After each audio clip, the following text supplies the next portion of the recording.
Black Oni. Hey guys, this is your boy JBlaze06 here giving you some more gameplay commentary on Call of Duty Advanced Warfare. And I wanted to take this moment to talk to you guys about the game. First of all, this is some footage that I recorded before they nerfed the BAL. The BAL now has a lot more recoil as I understand it. And this is going to kind of be like a tutorial on how to become a dominant force in Call of Duty Advanced Warfare. I'm going to be telling you guys a couple of things that might already be pretty obvious to most of you, but for some of you guys out there who are either new to the series or new to playing first-person shooters or new to just this mechanic overall of kind of navigating throughout the environments and stuff like that, this would be a good way for you guys to get things started. And so first of all, I want to say that my two weapons of choice right now are the BAL. That guy just totally stole my kill. You saw that, right? The BAL and the this MARS, the Mars sniper. I think this sniper is really awesome. And what I'm doing right now is I'm running overkill. And the reason why I'm running overkill is that one of the things you have to do in this game. I'm playing a hardpoint, by the way, in case you're wondering what game type I'm playing. One of the things you have to really be conscious of in this game is what your strengths are and what your weaknesses are. And so I know that I have certain strengths as a sniper that make me useful in certain situations, and in other situations I'm not as useful. So in terms of like quick scoping, I'm not that great at quick scoping. But in terms of being patient, I'm really good at that. So you can see there I just got two sniper shots in a row. But my other weakness is that, you know, I leave myself way open when I do that. And so you know, getting a good feel for what your strengths are personally in the game is really important to being effective playing. The other thing to keep in mind is that you want to be somewhat close to teammates when you're playing. And I know it's really tempting. Like, see, you can see right there that that guy just got killed, and I can see his little X mark. So I knew there was someone around that corner getting ready to kill me. In that way, you know, teammates are really important to have around. You don't want to try to go around on your own too much. You can, as I'm saying that, you can see me kind of going off on my own right now, and luckily there wasn't someone else right there immediately to stop me from moving forward. The other thing you want to keep in mind about this game is that, you know, you can be spotted very easily. So that guy was just waiting for me because he heard my gunshots, he saw his friend get killed right over there, and he knew that I was going to be making my way over there. So in that way, he knew right away what was going on. Second of all, you know, the spawn points in this game are so bad. That guy literally just spawned in front of my screen, and I'm going to try to see if I can snap up some more shots with my sniper rifle.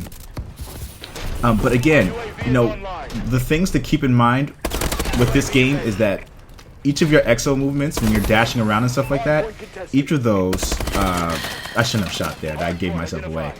Each of those will let off a little pulse on the enemy's radar, letting them know where you are, unless you have the exo suppressant. The exo suppressant enables you to freely move around the environment without fear of being spotted.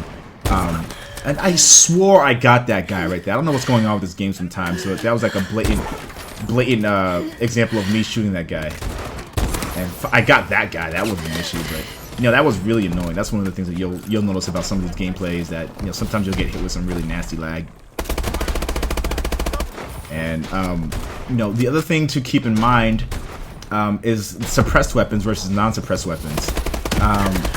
Sometimes you'll be using a suppressed weapon, and someone will hey, that guy had dead rights on me. And someone will know where you are somehow, and you'll be like, what the hell? How does he know where I am? What is going on? And the reason why he knew you were there is because he has their parabolic microphone attached to his weapon that allows him to see people on his radar that are using suppressed weapons. And you know, I haven't used it yet. I probably should start using it because there are a lot of situations where people are using suppressed weapons, and I want to know where they are. But if you're finding yourself getting killed a lot when you're using silenced weapons, that would be the reason why. Another thing to keep in mind if you want to be a dominant force in this game is to stay around the objectives. Now you'll notice here that I very few times will stay away from the objective or keep an eye on the objective. So in this way, snipers are really useful for defending objectives from afar. You don't want to just be aiming anywhere with a sniper rifle or a long-range weapon. You want to be centering your focus on an area that the objective is at. And again, at this point, we're losing right now, so it's very easy to get discouraged by the fact that you're losing something. But you know, it's really also important to know that at the drop of a hat, things can change so quickly. Look at all these guys heading towards me. I think I'm rising up a little bit and saying maybe I should move away, maybe. And so one of the things you're really going to have to be better about in this game is knowing when to fight and when to run. And so in that situation, I got a little overconfident in my ability to snipe. And I really shouldn't have tried to take that guy down with a sniper rifle when he was right in my face. Even though my sniping skills aren't that bad, I'm not a quick scoper. I'm not the strongest sniper in the world. And so, again, one of the things you'll have to start learning how to do and reminding yourself to do is to know your limitations and know where your strengths and weaknesses are, because you will learn how to become a better player through your interactions and through, you know, reflecting about what it is you're doing. Those are going to be really impactful in becoming a better player. You know, the other thing to know too is to know the ins and outs of the weapons that you're choosing and why are you choosing them. Obviously, the reason why I was using the bow for so long was because I should have had that guy, right? Bow for so long was because of how accurate and fast firing it is. Its range is pretty good too, and you know, it can be used essentially as a submachine gun.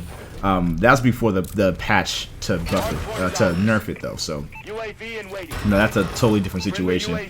But I also use a sniper rifle because I know there are a lot of long range situations that could really call for a sniper rifle that could be really cool. Another thing to note about this game is that there is something called fast reload and regular reload. Now the fast reload allows you to empty out your magazine very quickly and reload very quickly, but it gets rid of all the ammo that you had in your gun. So if you find that you've been running out of ammo a little faster than you probably should have been, the reason probably has to do more so with your doing fast reload, which is double tapping the square button. And doing that will definitely make you run out of ammo much quicker. Another cool thing to do in this game that people have been doing Call of Duty games for a very long time, this is a way that you can really take advantage of your opponents, is to use... Yeah, that was a terrible shot. I realized that I had to switch over to my other gun to stop myself from getting destroyed there. Even though I just did get destroyed. One other thing people do is they use their care packages as bait. And so if you launch a care package and you know the contents of the care package aren't really that great, keep it around. Keep it around for a little while and see if the enemy tries to go after it. Yeah, that was almost a really good shot, but I really messed that one up.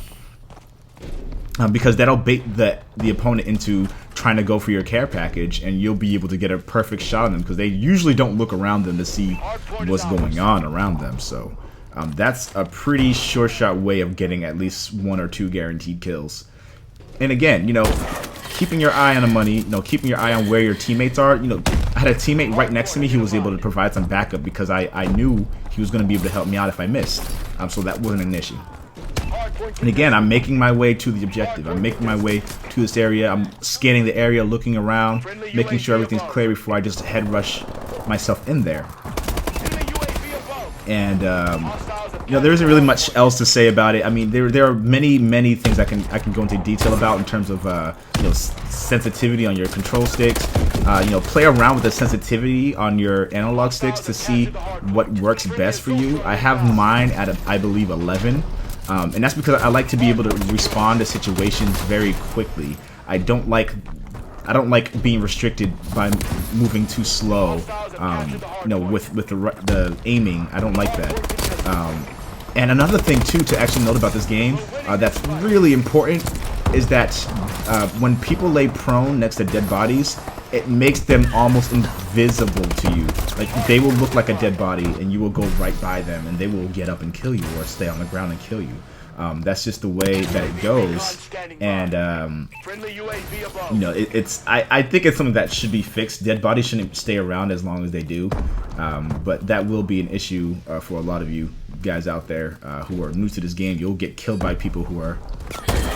Yeah, see, and there's other times, you know, you have to keep a level head. You know, when you see...